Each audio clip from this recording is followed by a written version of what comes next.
नमस्कार विद्यार्थी मित्रांनो. आज आपण भारतीय परराष्ट्र धोरणाचे निर्धारक घटक कोणत्या पद्धतीचे आहेत त्याची चर्चा करणार आहोत. इंग्रजांच्या काळात भारताचं परराष्ट्र धोरण जे होतं ते आखण्याचं आणि राबवण्याचं काम इंग्रज करत होते.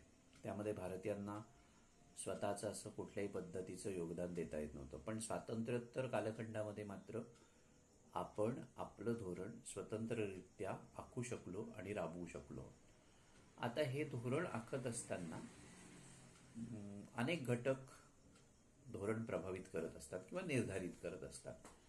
कोणत्याही देशाच्या परराष्ट्र धोरणाचे ते एका अर्थानं निर्धारक घटक आहेत असं आपल्याला म्हणता येईल.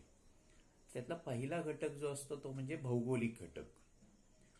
साधारणतः असं म्हटलं जायचं पूर्वी की भारताच्या बाबतीमध्ये बोलायचं झालं तर भारत हा नैसर्गिकदृष्ट्या अभेद्य असा किल्ला आहे. म्हणजे एका बाजूला हिमालयाच्या पर्वतरांगा आणि तिन्ही बाजूंनी वेढलेला समुद्रकिनारा, बंगालचा उपसागर, हिंदी महासागर आणि अरबी समुद्र यांच्यामुळे नैसर्गिक सीमारेषा आखल्या गेलेल्या होत्या आणि त्यामुळे भारताला पारंपरिक युद्धामध्ये हरवणं हे अशक्य कोटीतली गोष्ट होती असं पूर्वी मानलं जात होतं. आता तशा प्रकारची परिस्थिती राहिलेली नाहीये. म्हणजे भौगोलिक घटक कारणीभूत असतात या सगळ्या गोष्टींसाठी परराष्ट्रांशी संबंध ठेवत असताना. 1971 मध्ये बांगलादेश निर्माण झाला, पाकिस्तान स्वतंत्र झालं 1947 मध्ये आणि त्यामुळे त्यावेळी सीमारेषा आखल्या गेल्या त्या मानवनिर्मित होत्या आणि त्या मानवनिर्मित सीमारेषा असल्यामुळे कटकटीच्या ठरलेल्या आहेत ही वस्तुस्थिती आहे. म्हणजे पाकिस्तानातून भारतात घुसखोरी होणं, बांगलादेशमधनं भारतात घुसखोरी होणं ह्या नित्याच्या घटना असतात. चीन जवळचा आपला सीमावाद कायमस्वरूपी राहिलेला आपल्याला साधारणतः दिसतोय आणि गेल्या काही वर्षांमध्ये तर चीननं उचल खाल्लेली आहे सीमावादाच्या संदर्भामध्ये. म्हणजे एखाद्या देशाचं भौगोलिक स्थान नेमकं कसं आहे आणि त्या स्थानानुसार मग त्याला आपल्या शेजारी राष्ट्रांशी किंवा इतर राष्ट्रांशी व्यवहार करावे लागतात ही वस्तुस्थिती आहे. त्यामुळे भौगोलिक घटक हा या सगळ्या प्रोसेसमध्ये किंवा प्रक्रियेमध्ये महत्त्वाचा आहे असं आपल्याला म्हणता येईल. दुसरी गोष्ट अशी आहे की या सीमारेषा मानवानं निर्माण केलेल्या आहेत. त्यामुळे मगाशी मी म्हटलं तसं की त्या अनेक बाबतीत कटकटी निर्माण करणाऱ्या अशा पद्धतीच्या आहेत. तसंच आज अतिविनाशक शस्त्र सुद्धा निर्माण झालेली आहेत आणि त्यामुळेच कोणतंही राष्ट्र सुरक्षित राहिलं अशातला भाग नाही. त्याला कुठल्या ना कुठल्या तरी राष्ट्रावरती अवलंबून राहावं लागतं आणि त्यामुळे मग दुसऱ्या राष्ट्राशी तशा पद्धतीनं व्यवहार करावे लागतात आणि ते करत असताना भौगोलिक स्थान हे महत्त्वाचं राहतं. दुसरा घटक आंतरराष्ट्रीय राजकारणामध्ये परराष्ट्र धोरण निर्धारित करत असताना महत्त्वाचा ठरतो तो म्हणजे ऐतिहासिक वारसा, की त्या देशाला कोणत्या पद्धतीचा ऐतिहासिक वारसा लाभलेला आहे याच्यावरती त्या देशाचं परराष्ट्र धोरण अवलंबून असतं. आता उदाहरण सांगायचं भारताचं तर भारताला स्वातंत्र्य चळवळीचा एक मोठा वारसा लाभलेला आहे. स्वातंत्र्य चळवळीचे तत्वज्ञान निर्माण झालं, त्या तत्वज्ञानाला अनुलक्षून भारताचं परराष्ट्र धोरण नंतरच्या काळात राहिलेलं आपल्याला साधारणतः दिसतं. म्हणजे सत्य, अहिंसा, सत्याग्रह, शांतता, सहकार्य ही जी काही मूल्य होती ही मूल्य आपल्या परराष्ट्र धोरणामध्ये ठळकपणे दिसतात आणि ती आपल्याला स्वातंत्र्य लढ्यातील आंदोलनातून मिळालेली होती. म्हणजे साम्राज्यवादाला विरोध असणं, वसाहतवादाला विरोध असणं, लोकशाहीचा पुरस्कार करणं, शांतते किंवा सहकार्याचा पुरस्कार करणं, आंतरराष्ट्रीय संस्थांचं समर्थन करणं, ह्या सगळ्या गोष्टी भारताच्या परराष्ट्र धोरणामध्ये अंतर्भूत असलेल्या आपल्याला दिसतात आणि हे सगळं जे काही आहे ते आपल्याला ऐतिहासिक वारशातून मिळालेलं आहे. म्हणजे वेगवेगळ्या स्वातंत्र्य चळवळीतल्या नेत्यांनी जे विचार मांडले त्या विचारांच्या पार्श्वभूमीवरती भारताचं परराष्ट्र धोरण हे निश्चित झालेलं आपल्याला साधारणतः दिसतं. तिसरा घटक जो असतो तो म्हणजे आर्थिक घटक या सगळ्या गोष्टींमध्ये महत्त्वाचा ठरतो. इंग्रज भारतात येण्यापूर्वी भारत आर्थिकदृष्ट्या प्रबळ होता, पण इंग्रज भारतात आल्यानंतर साहजिकच म्हणजे जे स्वावलंबन होतं ते नष्ट झालं. उद्योगधंदे इंग्रजांच्या कालखंडामध्ये वाढले, हळूहळू औद्योगिकरण वाढत गेलं आणि त्यामुळे स्वतंत्र खेडी जी आपली स्वयंपूर्ण व्यवस्था होती ती नष्ट झाली. म्हणजे आपण सुद्धा अवलंबून राहायला सुरुवात झाली. आणि दुसऱ्या महायुद्धानंतरच्या कालखंडामध्ये तर अनेक गोष्टींमध्ये वेगवेगळे देश एकमेकांवरती अवलंबून राहिलेले आपल्याला दिसतात. म्हणजे दुसऱ्या महायुद्धाच्या पूर्वी कदाचित एक वेगळी व्यवस्था होती, पण दुसऱ्या महायुद्धानंतर मात्र तसं झालं नाही.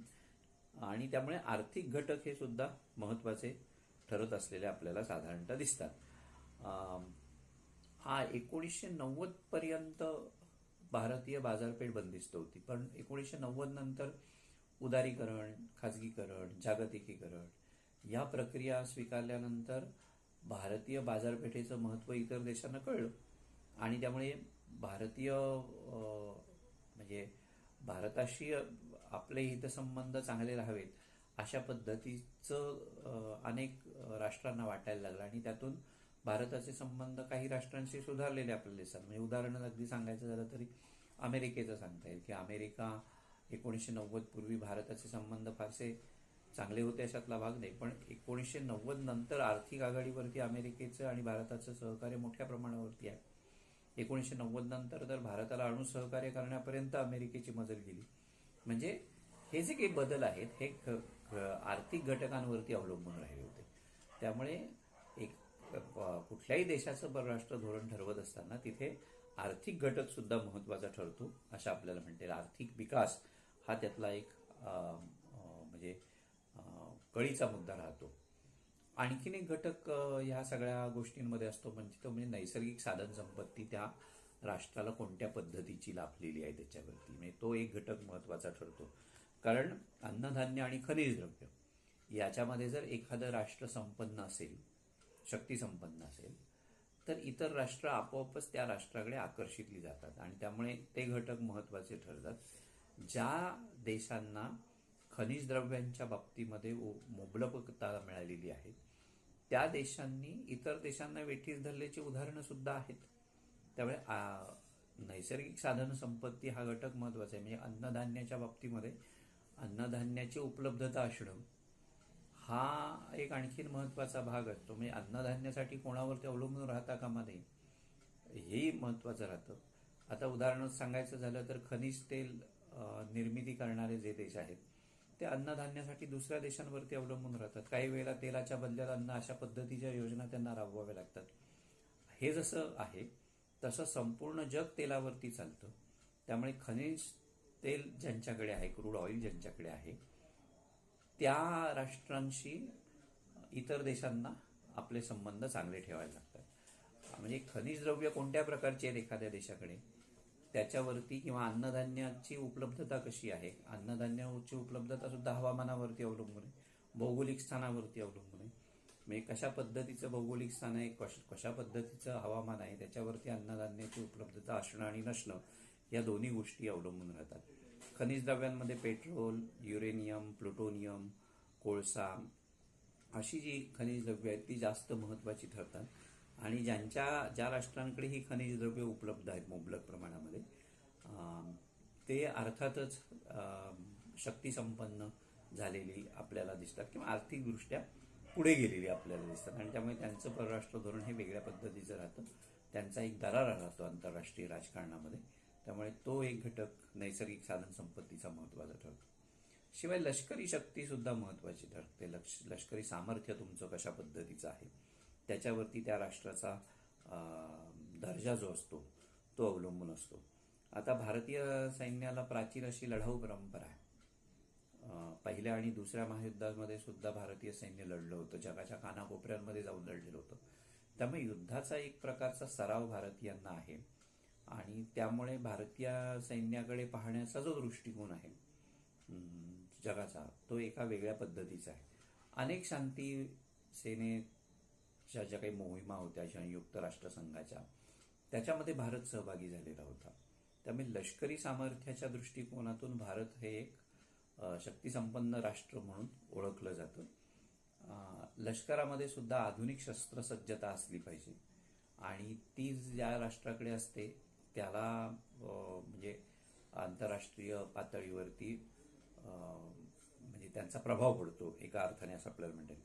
आपण सुद्धा 1962चा जर अपवाद वगळला चीनचा युद्धाचा तर 1947, त्याच्यानंतर 1965, 1971, 1998 ही जी पाकिस्तान विरोधातली युद्ध होती ती आपण जिंकलेलो होतो.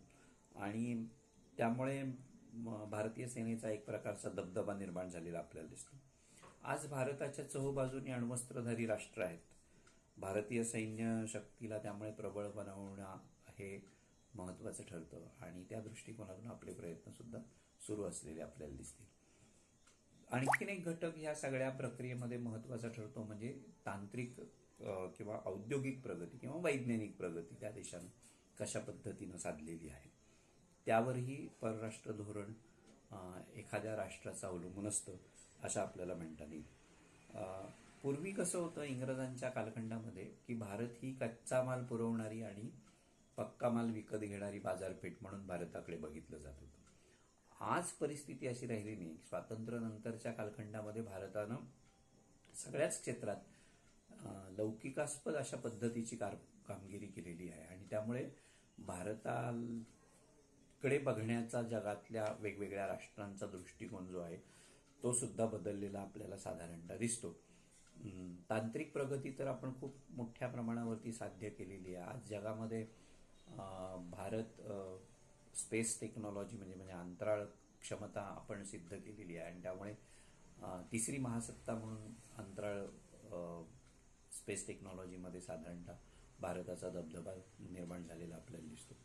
अनेक राष्ट्रांचे उपग्रह भारताकडून सोडले जात आहेत. म्हणजे एक कालखंड असा होता की भारताला उपग्रह सोडायचे होते अंतरिक्षामध्ये तर रशियावरती अवलंबून राहावं लागत होतं.